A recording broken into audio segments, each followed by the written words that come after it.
En el momento en que Skinner intenta especificar cuáles serían esas supuestas analogías entre los pensadores republicanos del pasado y nuestras inquietudes presentes, no puede evitar que se haga manifiesta la arbitrariedad de la operación que realiza. Según dice, para los autores que analiza, no había tal vínculo necesario entre libertad y republicanismo, y cito: muchos de los autores que estoy considerando preferían activamente un sistema de gobierno mixto, de allí que no encontrasen nada paradójico en el pensamiento que, como lo expresó Maquiavelo en sus Discorsi, una comunidad se autogobierna bajo el mando, ya sea de una república o de un príncipe. Fin de cita. Esto admite, aunque solo en una nota a pie de página, vuelve inapropiado describir la teoría de la libertad que estoy desconsiderando como específicamente republicana. Fin de cita. No solo dice buena parte de los autores que él incluye en la genealogía republicana rechazaron explícitamente esa máxima, sino que inversamente a ella adhirieron otros que no podrían ser considerados tales, como nada menos que el supuesto padre fundador de la teoría opuesta al republicanismo en el esquema binario del que aquí se parte, el liberalismo. Esto es John Locke. Aún así, insiste que, y cito, aunque hay escritores políticos que expusieron la teoría de la libertad que estoy discutiendo sin ser republicanos, permanece el hecho de que todos los llamados republicanos en el periodo que discuto expusieron la teoría de la libertad que describo y la usaron para apoyar su repudio de la monarquía. Fin de cita. Sin embargo, como vimos, su repudio a la monarquía se basaba en supuestos muy diversos entre sí y definitivamente ajenos a nuestras ideas presentes. En realidad, la mayoría de ellos no cuestionaban la monarquía, sino al despotismo, es decir, a un monarca en particular, no a la monarquía en sí. Y en todo caso, salvo excepciones, los conceptos de monarquía y república no les resultaban incompatibles entre sí, como muestra la cita anterior respecto de Maquiavelo. Bueno, en definitiva, Skinner no puede evitar que se trasluzca la arbitrariedad de la operación por la cual construye su relato genealógico. Queda claro que no todos los que él incluye en esa tradición republicana afirmaron lo que él dice que deberían haber afirmado, es decir, la tercera forma de libertad, e inversamente, que aquellos que forman parte de tradiciones opuestas a ella, como la liberal, podrían perfectamente haber afirmado, y de hecho lo hicieron, como él mismo admite, eso que él dice que identifica al republicanismo. En definitiva, las precisiones que introduce Skinner con el fin de aclarar lo que distingue el republicanismo del liberalismo, terminan en realidad generando aún más confusión, poniendo en duda en última instancia la existencia misma de algo así como una tradición republicana. El problema de fondo, sin embargo, es que este tipo de argumentación resulta de hecho siempre irrefutable. El procedimiento característico por el que se logra inmunizar tales argumentos ante la crítica es el siguiente. Como vimos, en la parte teórica se establece en primer lugar un cierto modelo de pensamiento o tipo ideal, es decir, cuál es ese conjunto de ideas o principios que deberían hallarse en los textos clásicos de una determinada tradición de pensamiento. Esto es, qué es lo que los autores inscritos en dicha tradición deberían haber dicho, que es en este caso la idea de libertad como no dominación. Ahora, en cuanto se descubre que esas ideas o principios se encuentran ausentes en ella, que aquello que se supone que deberían haber dicho, lo que el modelo sostiene, no dijeron eso. Entonces se concluye que en consecuencia estos no son verdaderamente republicanos, o como decía Skinner en su crítica a la historia de ideas, citando una expresión de Wynne en The Separation of Powers, cito, esta parece ser una exposición vaga de esa doctrina, fin de cita. En definitiva, el que tales autores inscriptos supuestamente en esta tradición no hayan dicho lo que el modelo de pensamiento dado establece que deberían haber dicho, nunca refuta el modelo mismo. En ese caso el problema será de los autores, no del modelo. Como dice el viejo dicho, si la realidad no coincide con la teoría, peor para la realidad.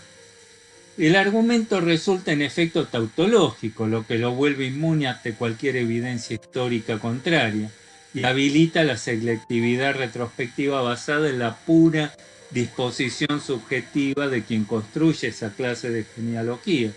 Es lo que en cada caso quiere incluir o excluir de esa supuesta tradición, siguiendo exclusivamente su propio criterio personal. Siempre queda el recurso de Weldon, de que hablaba Skinner en su texto de 1969, de que si los autores supuestamente republicanos no dijeron lo que deberían haber dicho, se los puede culpar a ellos por sus contradicciones e inconsistencias.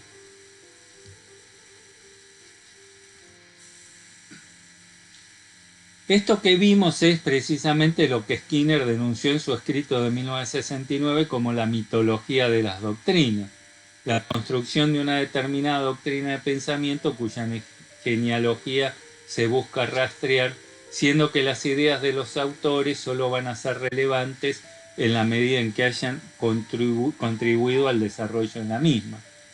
Y esta a su vez se encontraría, dice, estrechamente asociada a otra mitología, la mitología de la coherencia, esto es, el tomar de los autores en cuestión solo aquellas expresiones que coinciden con el modelo o la doctrina analizada, dejando de lado todo aquello que no coincide con ella, que normalmente suele ser mucho más que lo que sí entra.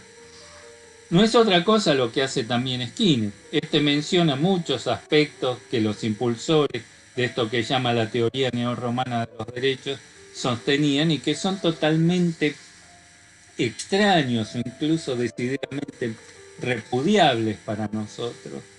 Por ejemplo, muestra que carecían aún de una idea de sociedad civil como un espacio moral situado entre los individuos y el poder político, que estaban animados por un fuerte rechazo a la democracia y a la capacidad del pueblo de autogobernarse, que la idea de ciudadanía la entendían aún según el patrón feudal del propietario armado y no excluía, por el contrario, presuponía la posesión de sirvientes. Admite incluso que la distinción entre servidumbre y libertad no estaba siempre clara entre los humanistas, bueno, etc. Sin embargo, nada de esto entonces formaría parte de la definición del republicanismo o la idea neorromana de la libertad. Simplemente omite todo esto para enfocarse exclusivamente en aquellos dichos que coincidirían con su propio concepto de la libertad republicana. El que tal o cual autor no haya alcanzado a formular acabadamente la doctrina en cuestión no refutaría la misma. En definitiva, todo aquello que no se ajusta al modelo preestablecido habrá de descartarlo y atribuirlo a meras afirmaciones de circunstancia sin relevancia alguna para la historia intelectual. Pero de este modo aquellas formas de pensamiento pierden todo interés histórico, se van reducidas a un conjunto de principios genéricos y abstractos. En realidad es algo tan vago ya que no dice nada, y ello explica también por qué Skinner puede rastrear sus orígenes tan atrás en el tiempo, creer encontrar esta idea de libertad como no sujeción ya perfectamente definida entre los clásicos romanos. De hecho, de haber fuentes, probablemente podríamos encontrarla ya presente entre los Australopithecus. En fin, no existe aquí tampoco la sospecha de que cuando Tácito o Séneca hablaban de Estado, justicia, libertad, etc., no entendían por ello lo mismo que nosotros, que no solo decían cosas distintas a las nuestras sobre lo mismo, sino que hablaban sobre cosas diferentes. Como observa poco, Quisito, Estoy inclinado a sospechar cierta indefinición en su concepto de libertad, especialmente cuando es usado para denotar una forma de argumento continuamente involucrado en la historia, a fin de cita. En efecto, no se puede hallar nada en esa definición de Skinner de la tercera forma de libertad que nos ofrezca alguna clave para reconocer el contexto específico en que ésta pudo formularse, sus condiciones particulares de enunciación, aquello que hizo posible a un autor decir lo que dijo en un momento y lugar dados y que habría sido imposible haber dicho en cualquier otro momento y lugar, en un sentido conceptual y no meramente fáctico, es decir, que no lo dijo, pero perfectamente podría haberlo dicho. En suma, nada que le dé sentido a la idea de discontinuidad en la historia intelectual que Skinner proclama tan enfáticamente. Definitivamente ya no queda nada aquí de la afirmación de Skinner en su texto teórico inicial respecto de que, y cito, exigir a la historia del pensamiento una solución a nuestros propios problemas inmediatos es cometer no meramente una falacia metodológica, decía, sino algo así como un error moral, sin decirlo. El punto es que estas inconsistencias en su metodología no son meramente tales, sino que hacen manifiesto problemas más profundos en su propia teoría, que son en el fondo los que lo llevan a recaer en sus escritos teóricos en aquellos marcos tradicionales de la historia de ideas. Tal desautorización del interrogante con que cierra el libro no resulta nada sorprendente si tomamos en cuenta el contenido del mismo. De hecho, surge naturalmente del modo en que él define allí su mismo objeto. Más allá de cuántas sean, si en vez de ser 2, como decía Berlin, serían 3, como afirma Skinner, esto no cambia en nada la cuestión de fondo. Su postulado se sigue fundando en la misma metodología priorista histórica de la vieja historia de ideas a la que él justamente cuestionaba. La libertad como no dominación, aun cuando se la acepte como distinta de las otras dos definidas por Verne, se trata al igual de ella de un modelo, un sistema de pensamiento. Es decir, no es un objeto construido con una metodología propiamente histórica, sino uno cuyo significado esencial, según decía él, podríamos en efecto encontrar en los contextos históricos conceptuales más diversos, y sólo así podríamos eventualmente intentar recobrarla en el presente. El hecho de que, según dice, él no tome personalmente partido entre ambas tradiciones, aunque en realidad, como vimos, tampoco disimula demasiado sus preferencias, o que esta que él se propone recobrar haya sido supuestamente la perdedora en Occidente, no altere nada la cuestión. Más allá de que hoy la aceptemos o no, de que a la sazón se haya impuesto o no, la idea de libertad como no sujeción sigue siendo una idea, en el sentido de que aparece como una entidad genérica, transhistórica, que podemos perfectamente entenderla independientemente del contexto particular en la que la misma surgió. No hay nada en su definición de la misma que la especifique históricamente, que uno vea que solo pudo haberse dicho en tal o cual momento histórico, ni antes ni tampoco después, ya que se habría vuelto insostenible una vez que mutara el sustrato de pensamiento sobre el cual ésta se sostenía.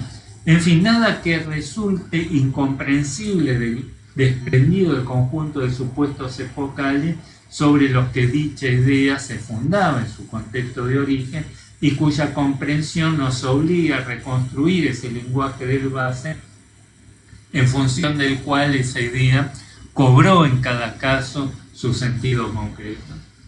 Pues lo cierto es que solo así, deshistorizando las formas de pensamiento, puede Skinner pretender extraer de ellas orientaciones para el presente. En última instancia, esta es la consecuencia inevitable de esa vocación normativa que termina primando en Skinner, según él mismo admite en su entrevista con Javier Fernández Sebastián. Es decir, la de ontologizar o reificar los sistemas de pensamiento. En definitiva, reducir los lenguajes políticos, los cuales son siempre históricamente determinados, a sistemas de pensamiento, los cuales podrían descubrirse en cualquier tiempo o lugar, y en definitiva reducir una muy compleja, prolongada y extensa trayectoria que atraviesa periodos y contextos histórico-conceptuales muy diversos a una única idea. Pero antes de pasar al campo de la teoría política neorrepublicana, vamos a estudiar la visión de aquel otro autor que fue clave en la plasmación de un relato genealógico republicano, que en definitiva fue también aquel en que se basó Skinner, John Pocock, pero que sin embargo, como vamos a ver, las visiones respecto del republicanismo de estos dos autores van a diferir en puntos fundamentales. De hecho, en aspectos cruciales van a ser opuestas una a la otra.